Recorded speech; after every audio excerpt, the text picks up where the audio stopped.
Hey, hi everyone. My name is Chotu Ram Saini, currently pursuing MBBS first year MRE Medical College, Ambedkar UP. तो आज का जो topic है कि how to cover backlogs, यानी backlogs को कैसे कवर करें, इसके बारे में आज मैं इस वीडियो में बताने जा रहा हूँ। तो यार बहुत सारी बार क्या होता है कि लाइफ में बहुत सारी प्रॉब्लम्स हो जाती है जिसकी वजह से हम टॉपिक्स को टाइम नहीं दे पाते, और वो क्या है कि अब हम उसको छोड़ देते हैं और फिर वो बैकलॉग में रह जाता है। ऐसे ही मेरी भी प्रॉब्लम हुआ करती थी कि कभी कभी ऐसा टाइम हो जाता था कि कभी कभी क्या होता था, मन नहीं करता था पढ़ने का। कभी ऐसा होता था कि कभी बीमार हो जाते थे या कोई घर में कोई काम आ जाता था, इस वजह से काफ़ी चीज़ें हो जाती थी कि हम उस टॉपिक को टाइम नहीं दे पाते थे। बट ये प्रॉब्लम जब क्रिएट हो जाती है उस समय तो प्रॉब्लम का पता नहीं लग पाता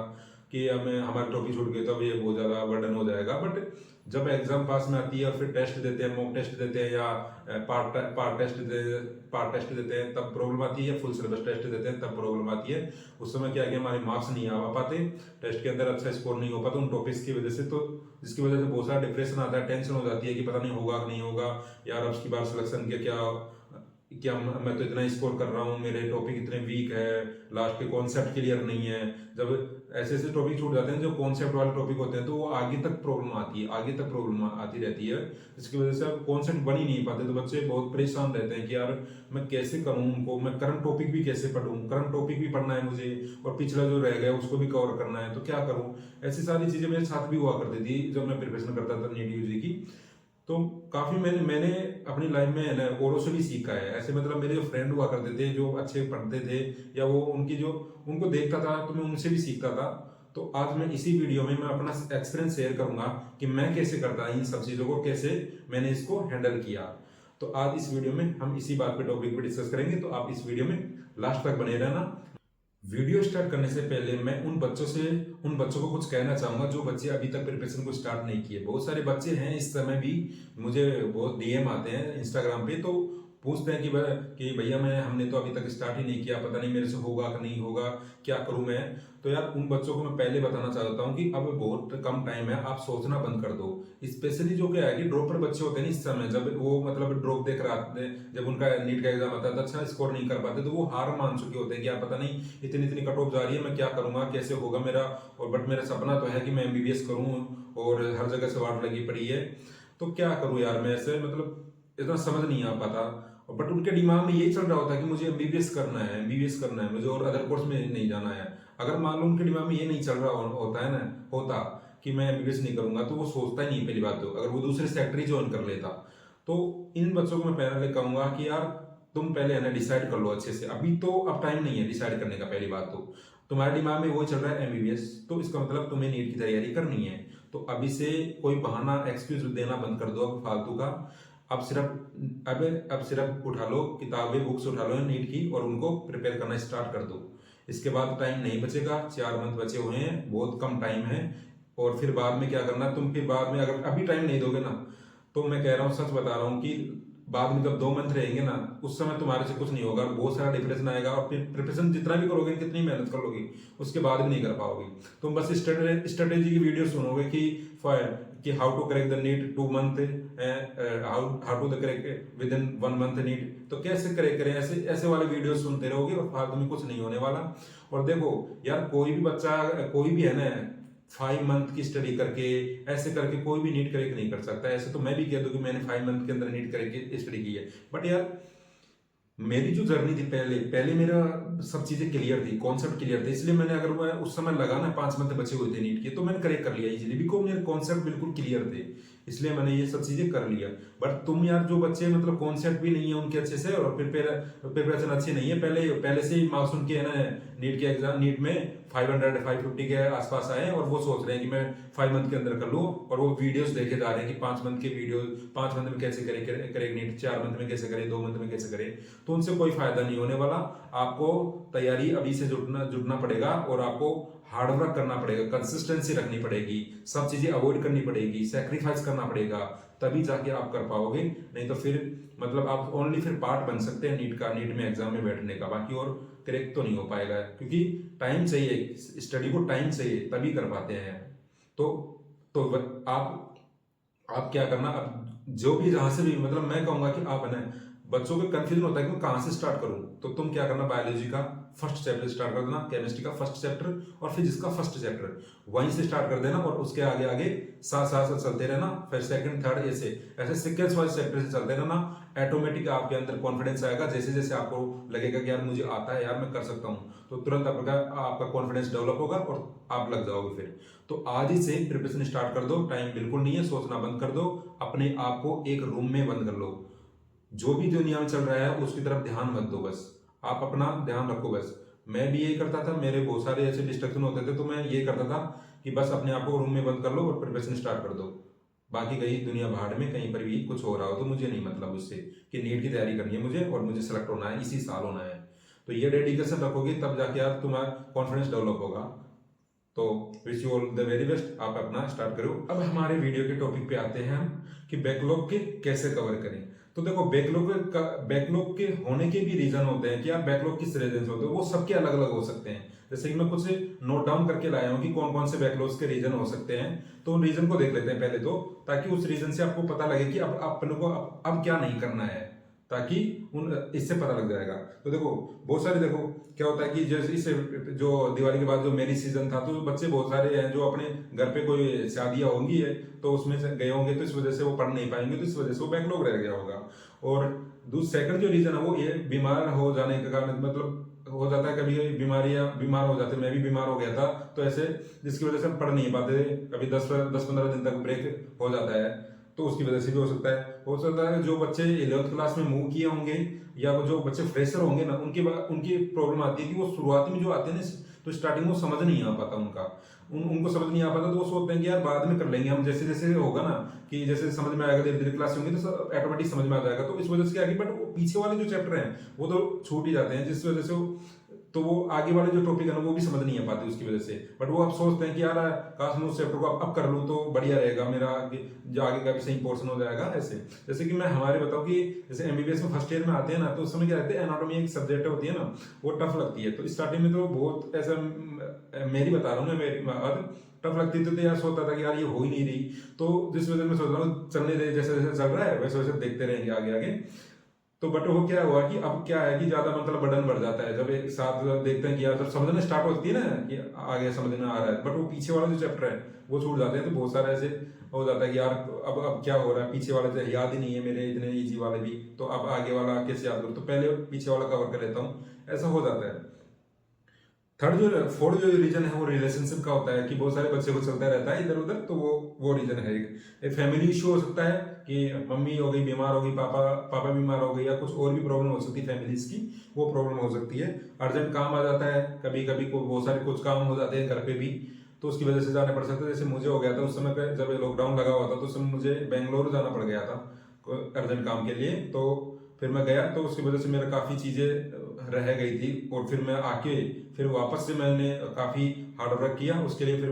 चैप्टर को मैंने कवर किया। फिर कुछ है कि हम क्या क्या करते हैं कि हम सोचते रहते हैं बहुत बार, मतलब क्या है कि अपन टेस्ट के स्कोर के बेसिस पे अपन को जज कर लेते हैं कि हमारे सिलेक्शन नहीं होगा, उसकी वजह से ओवर थिंकिंग कर लेते हैं कि यार मेरे पेरेंट्स मेरे ऊपर इतना वो करते हैं, बिलीव करते हैं, और मुझे इतनी फीस देकर भेजे यहाँ पर, और सब चीज़ें की मुझे देकर इतना बिलीव करते हैं कि इस बार तो मैं डॉक्टर बन जाऊंगा और मेरे स्कोर इतना आ रहा है, मतलब ओवर थिंकिंग चलती रहती है दिमाग के अंदर कि यार मैं हो पाएगा नहीं हो पाएगा, इस सारी चीजें चलती रहती हैं। तो उसकी वजह से क्या है कि हम डिप्रेस हो जाते हैं और फिर वो काम भी नहीं कर पाते, फिर कहते हैं कि यार आज तो मैं बहुत ज्यादा दिमाग खराब हो रहा है मेरा, तो मैं सो ही जाता हूँ, अगली बार करूंगा। तो बट वो क्या है कि फिर वो चैप्टर रह जाते हैं, जिस वजह से आगे और प्रॉब्लम क्रिएट करता है।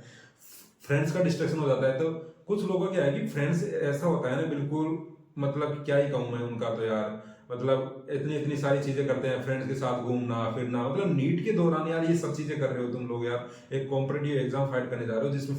25 लाख बच्चे बैठते हैं, उस कॉम्पिटिटिव एग्जाम को फाइट करने की प्रिपरेशन कर रहे हो आप, और आप ऐसी मतलब मस्ती कर रहे हो, फ्रेंड्स के साथ घूमने जा रहे हो, और बहुत सारी चीजें करते रहते हैं इधर उधर की। तो ये सब चीजें अवॉइड करनी पड़ेगी। जो रीजन है ये है रीजन आपके, और भी रीजन हो सकते हैं आपके जैसे भी है, तो ये रीजन है, और आपको अब ये चीजें नहीं करनी है, समझ गए ना, कि ताकि आपका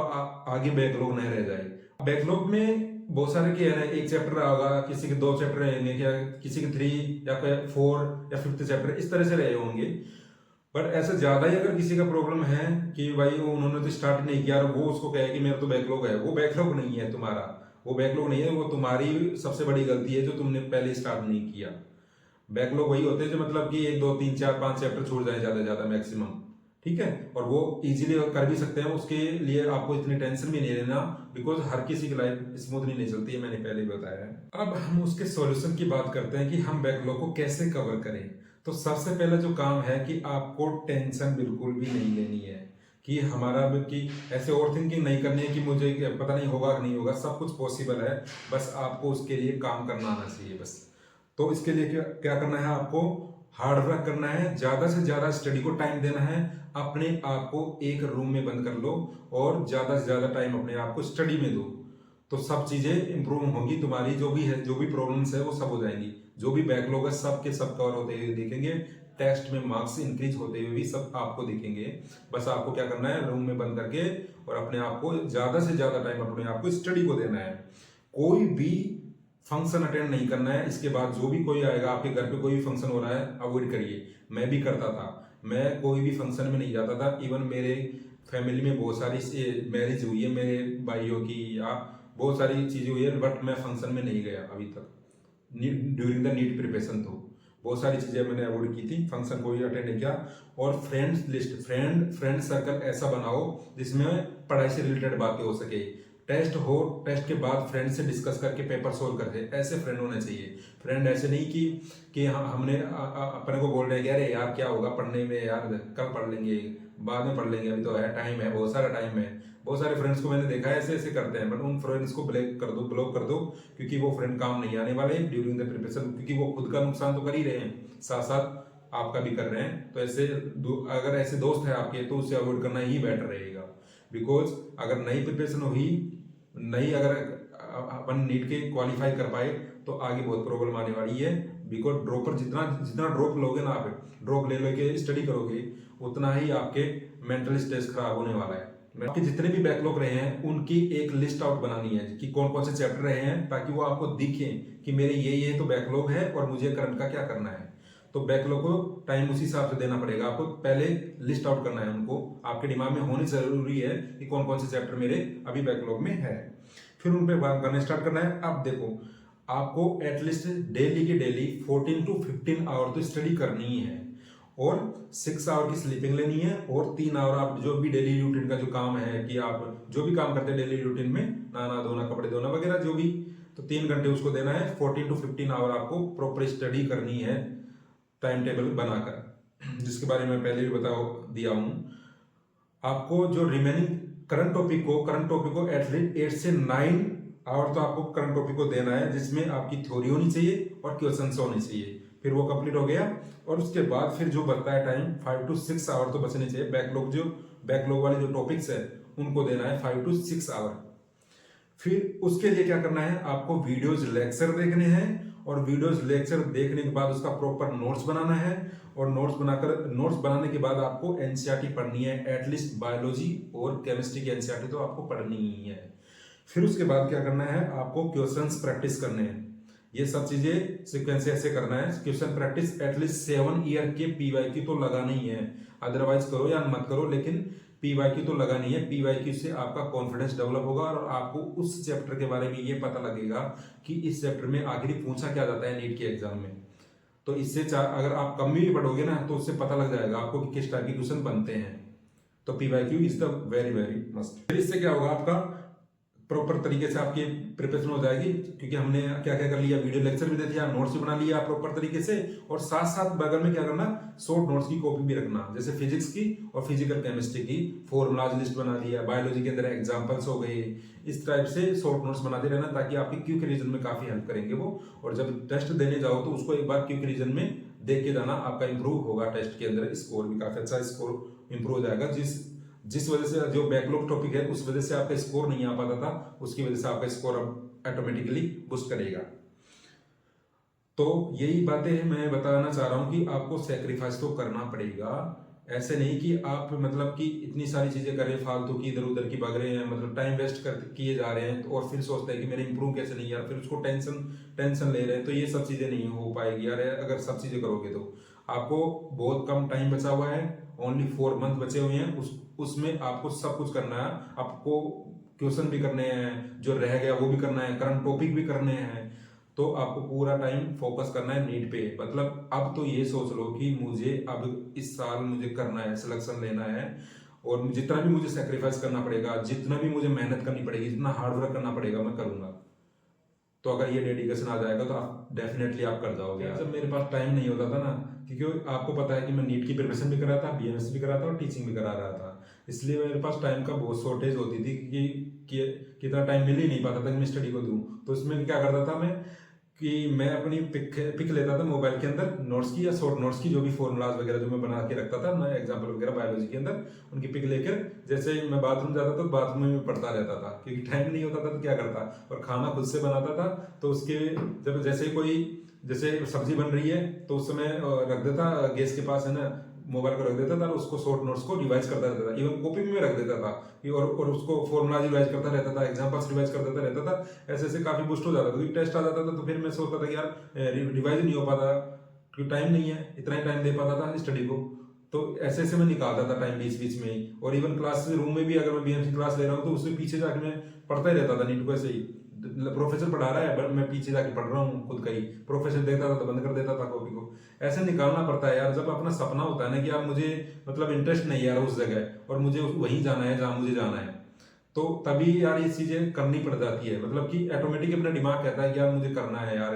चाहे कुछ हो जाए, मेरे को टाइम नहीं भी है तो करना है। तो ये सब चीजें सेक्रीफाइस करोगे तो आपको आपका जो डेस्टिनेशन है ना वो मिल जाएगा। और सच बता रहा हूँ यार, अगर आपका ड्रीम है ना एमबीबीएस,